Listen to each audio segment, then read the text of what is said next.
Hello, Cliff Stanwyck, Stanwyck Real Estate, and we are going to talk about one of my favorite conversations I have with just about everybody in real estate that I meet as a buyer or seller, and that is the Zestimate.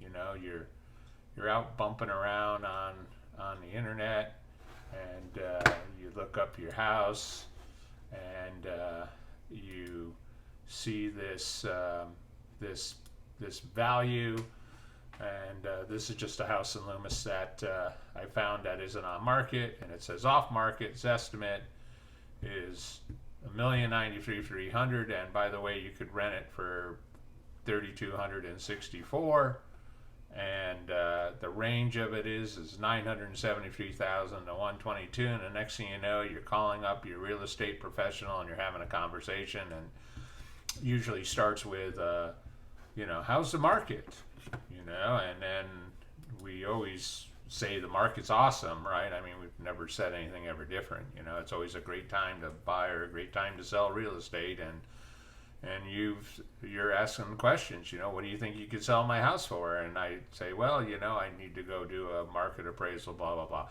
So at the end of the day, the Zestimate is a marketing tool, right? It's a marketing tool, right? It's not anything else, right?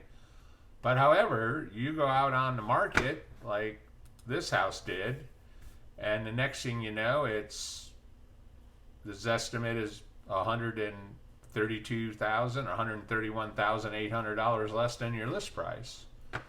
Or you go to this house and it's approximately $16,300 less than the Zestimate. Or you go to this house and there's the Zestimate on this is, I think, where's the home value? The Zestimate on this is 641,762, right? So the Zestimate is a marketing tool, right? But when you go out and you do a Google search that says how accurate is Zestimate, right? It becomes a whole different conversation, right? And these are all the questions they have here. Are Zestimates close to appraisals? The answer is they shouldn't be considered an appraisal. How close to the Zestimate the accurate value? Basically 2% on market homes and 7% on off market listings. And then it's between 95 and 96% accurate. So, what are they saying? They're not saying anything, right? Are Zestimates typically high or low, right? Zestimate is often less accurate than a realtor's estimate and can be thousands of dollars off. According to Zillow's estimate page, the nationwide median error rate for the Zestimate on market homes is 1.9, while the Zestimate for off market homes has a median rate of 7.5. And again, we're talking statistics here. And do you know the difference between a median and an average? Well, a median is half the homes are higher and half the homes are lower. And basically, most of the time, you're going to find the standard deviations are going to be a little bit tighter.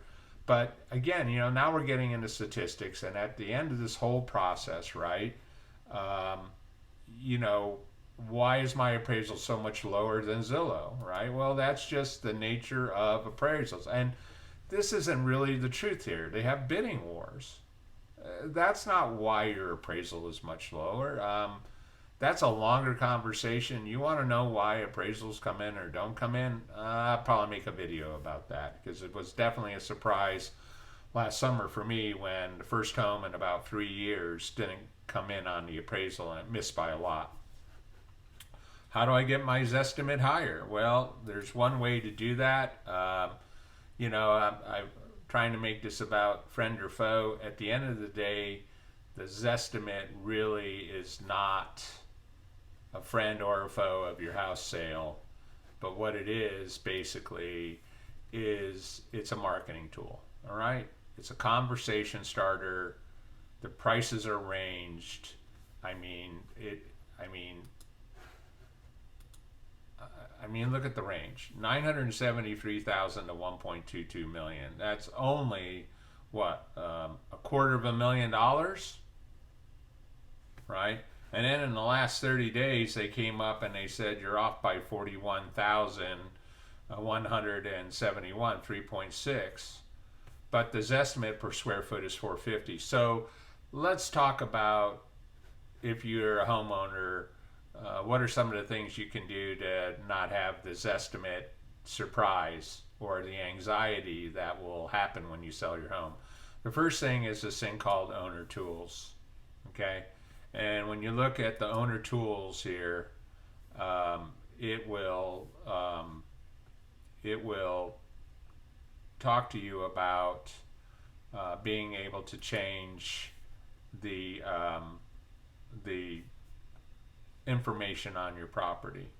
That's one thing that you can do. Okay, and again, that makes a big difference. Is make sure, check out your Zestimate, and if you've done a remodel or an update and the house is bigger and the square footage is incorrect, you should go out there and change that. If you now have 2 bathrooms or 3 bathrooms, you should change that. If you've added a bedroom, you should change that. If you put a garage or you increase the garage, you should do that. If there's a pool on the property, you should do that, right? Another thing that really impacts the Zestimate, right, is how often homes have been sold. Okay, the algorithm is very reflective of market activity. Okay,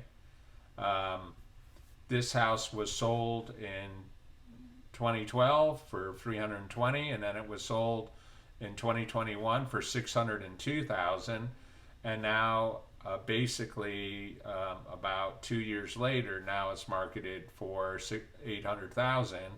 But obviously, reading the description, you would learn in this house that it's had some pretty significant upgrades, and on top of the fact that it was bought. So again, the algorithm, is it a friend or a foe? This obviously isn't a good experience, where on the home in Becky Way, you learn, if you go down here and you look at the sold history, that Open Door bought this house for basically $576. What did it sell for? I actually could look at the thing here. Price change, pending sale, listed for sale. It was bought by Open Door. If you go down, you look at the Zestimate. Where is it? If you look at the Zestimate,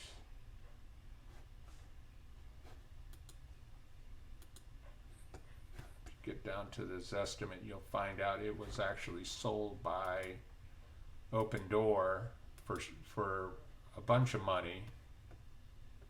Here it is, right here. It was sold for $623 on 6/7/22, and now they're chasing the market down, right? You know, probably a little piece of advice here if you're thinking about flipping a house or doing flips. My opinion is no. But anyway, getting back to the conversation at hand here, the Zestimate is not a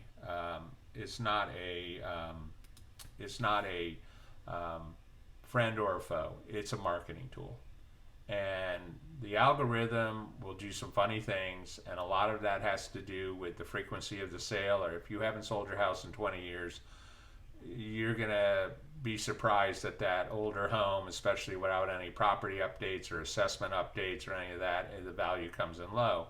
If your house has been recently sold or is less than 5 years old, you're going to find that the age of the house, you get a lot of value for it. But the other piece of it is that in general, that the Zestimate doesn't take into one thing that any property really needs to be showcased, and that is the quality and the condition of the property, right? So the Zestimate, it's not a friend or a foe, it's a marketing tool. But what you really need to do is when you do sell your house, you need to have really good marketing. And what I mean is you need to have outstanding photos, like really good photos, professional photos, like pay $300, $400, $500 for photos of your house. You need to have a marketing description that isn't about the pastoral whatever and the gorgeous and the expansive and the living. It really needs to really cut to the chase and say this house has had a tremendous amount of upgrades and remodeling done. It's in immaculate condition. It is turnkey. It is move-in ready. It is do nothing but drop your car keys on the counter. That's what people are looking for. Condition and quality is what the marketing description should be used for, and outstanding pictures are what can sell.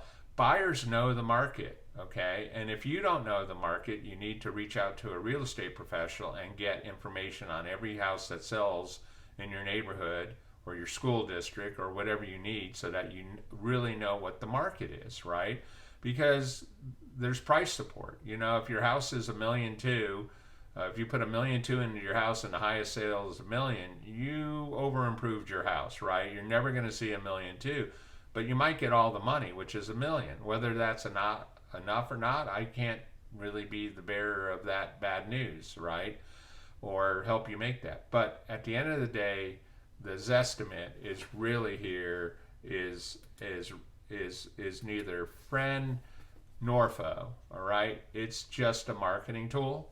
And that was the extent of what I really wanted to talk about. I'm going to run a couple other experiments where I'm going to look at the Zestimate and try to go over the things that I shared with you and do a little proof of concept that it does come down to your pictures and your description, and the Zestimate really does it impact the final sales price of the house. I'm going to do that.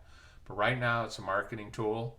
It's nothing more than that. It's a conversation starter with a local real estate agent. That's what it is. That's all it is. But you do need to have a plan.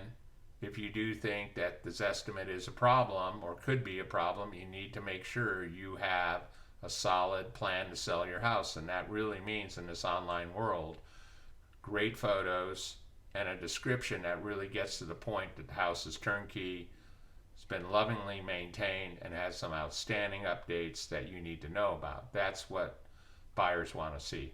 So with that, I am going to end this little Facebook Live, and if you have any questions, please feel free to reach out to me at either the Facebook page, Cliff Stanwyck Real Estate, or my website, stanwyckre.com, or just text me.